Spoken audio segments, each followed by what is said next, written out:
Welcome to a special Papa's Perspective edition of the Giants Huddle podcast, presented by Bob's Discount Furniture. Get Bob's Discount at the official furniture store and mattress partner of the New York Giants. Shop in store or at mybobs.com. All right, Bob Papa with two-time Super Bowl champion Carl Banks. The Giants will host the Detroit Lions at MetLife Stadium. Almost 32 years to the day, November the 18th, 1990. Carl, you were part of the Giants team that hosted the Lions. You were 9-0 going into the game, but you were taking on the great Barry Sanders. And you guys won that football game by a score of 20-0.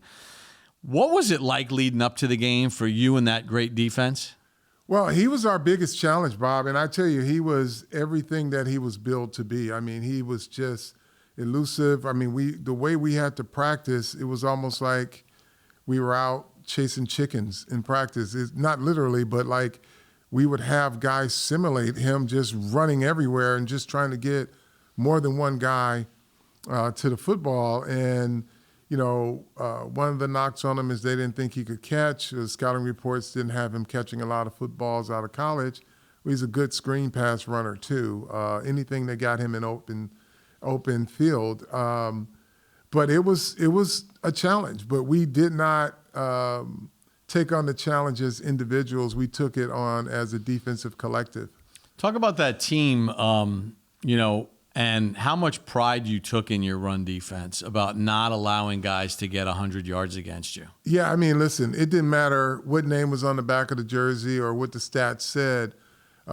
As a team, we thought it was important to the way we played our mentality to limit runners to under 100 yards. We didn't want anyone to get over 100 yards. We felt that our formula for success is to stop the run and limit passing. You know, there were some teams that we didn't allow 250 yards total offense. So that was just a sense of pride, and that was, what Giant defense was all about. That was what we wanted to establish, tough, hard-nosed football. Do you remember what the meetings were like with Coach Belichick that week? Because he's your defensive coordinator.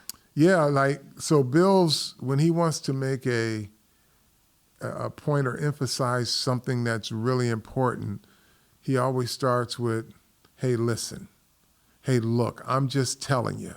If you think this guy is fast, you haven't seen him in person. He's faster than he is on film. And he'll start with that whole thing. I don't think he ever gave us any reason to doubt that we could stop him, but he level set right away. He wanted us to know what the expectations were.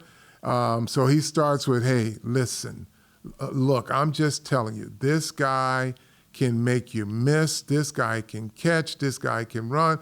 And sometimes we laugh at him in meetings because, Bill, you're just hyping this guy up. This was, as soon as he cut the film on, we knew that he was everything that we thought he was. And when the game started, he was just that dynamic. All right, so Phil Simms hits the touchdown maker, Stephen Baker, for a 33-yarder, so you're up 7-0. Matt Barr kicks a short field goal, and then Phil throws a 57-yarder to Mark Ingram. So now you got the lead. Barr gets another field goal. It's 20-0 at the half, but you get the lead early. Yeah.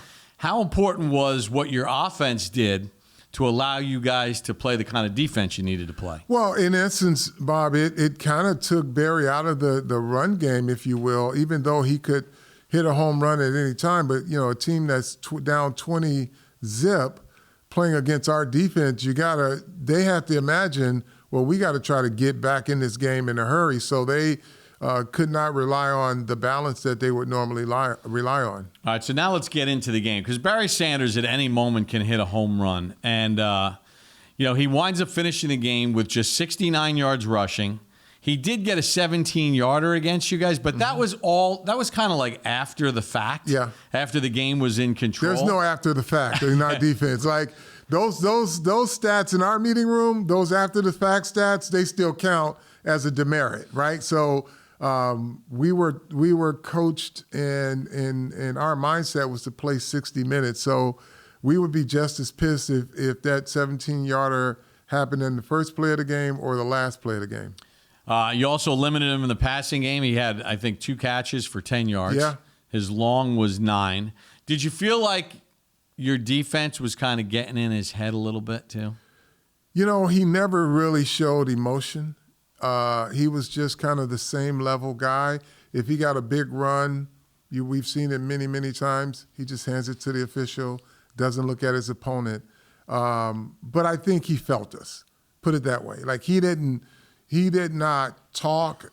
He did not show fear, but we could tell he felt our presence, our defensive presence, because it was just we just tried to bottle him up as much as possible, and we did a pretty decent job. Now, one of the other things that you guys did in limiting and shutting down Barry Sanders in this 1990 win at Giant Stadium was you created his first ever fumble, didn't you? Yeah, they're going in the red zone, looking to score. I think it was right around the 10, somewhere between the 8 and 10 yard line.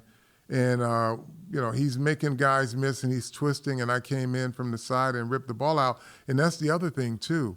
He was not a fumbler. No. He was not a fumbler. I don't know how many he had in college, maybe 1 or 2. But it wasn't double-digit fumbles. So that was the other thing. So that was kind of a feather in our cap, too, to be able to go in and create a fumble against him. And he was about to score, or they were right down there in the red zone threatening to score. And so for me to come in and kind of clean up a play, somebody had him stood up, and I came in, cleaned it up, and pulled the ball out. Yeah, I think Gary Reasons wound up recovering it. Yeah. So you get the turnover. For you personally, you're playing against the Lions, so you know it's going back to Michigan, right? Because it's a 1 o'clock kick, so it's not a nationally televised game in the sense that it's going to the whole country. How important was that for you? How meaningful was that for you to be playing the Lions and shutting down the great Barry Sanders and knowing that all your friends and family can see it? Well, again, like you said, being from Michigan, going to Michigan State, a 1 o'clock game, everybody at home is watching, right? And our games weren't shown in Michigan all the time because it's Detroit's area. So I knew everybody would be watching. It was gratifying to be able to put on a good performance and to be able to win that game. Yeah, you guys would go to 10-0 in shutting down the Lions. And, I want to just go back to a game a little bit earlier in the season because another future Hall of Famer, Dan Marino, came in there. And you guys had shut the Dolphins down in that football game. And I remember going into the locker room after the game and talking with Marino, and he kind of joked with me, and he said, man, he goes, these guys, this defense is no joke. He goes, I come into this building every year. That ain't the Jets. And just talk about the sort of the collective mindset of that team in 1990 where, it wasn't just beating people or winning games. It was about completely shutting people down. Yeah, and it was, when you say that, Bob, it's knowing how to shut people down. And that's from a mental and physical standpoint. With Dan Marino, we were able to do something that no one else thought that they would be able to do because he was unsackable with his quick release. And I'm comfortable all these years later telling, an inside secret. We used the rules to our favor. There was a 2-step rule back then. So you had 2 steps to hit the quarterback after the ball was released. So most teams, balls are released, they'd go pursue, right? So he was always clean. Our goal was to physically pound him within the rules, and it would have the same effect as a sack. I remember sitting in a meeting room, our defensive meeting room, and Bill's talking about, the guy gets rid of the ball so fast, so our coverage has to be good. And, we were looking at some of our pass rush games and seeing if we could, Lawrence could get to anybody at any given time, but how could we, on a sustained basis, just hit him. And we're looking at it, and I remember raising my hand in that meeting and saying to Bill, hey, Bill, there's a two-step rule. I think if we can use that to our advantage and we hit him enough, it'll have the same effect as a sack, because we didn't see a path to sacking him. He just didn't get sacked a lot. And so, Bill thought about it. He said, well, is it within the rules? Like, just make sure they're clean hits. But if we got, he said, don't take two. If we can get there in a step and a half, make sure you hit him. And so if you go back and look at that game, I would say halfway through, he's completely frazzled. He's complaining to the officials. And we never hit him dirty, but he was on the ground a lot, more than, because he had never experienced it. Because the ball is out and everybody respected Dan Marino. And so it was balls out, go pursue, right? We didn't get to him. And then, his receivers were good. They ran great routes. So it wasn't a matter of, well, we can shut him down and make him hold the football. Dan was not mobile, but they were a well-oiled machine offensively. And so I made that suggestion. I remember, I think it was Mark Collins was teasing me after that meeting. It could be as good as a sack, Bill, who's calling me a teacher's pet, right?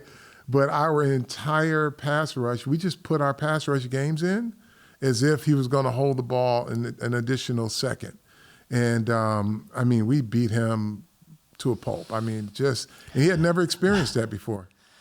So, two Hall of Famers in the 1990 season. You got Little Dolphins. The main focus is the shutting down of Barry Sanders.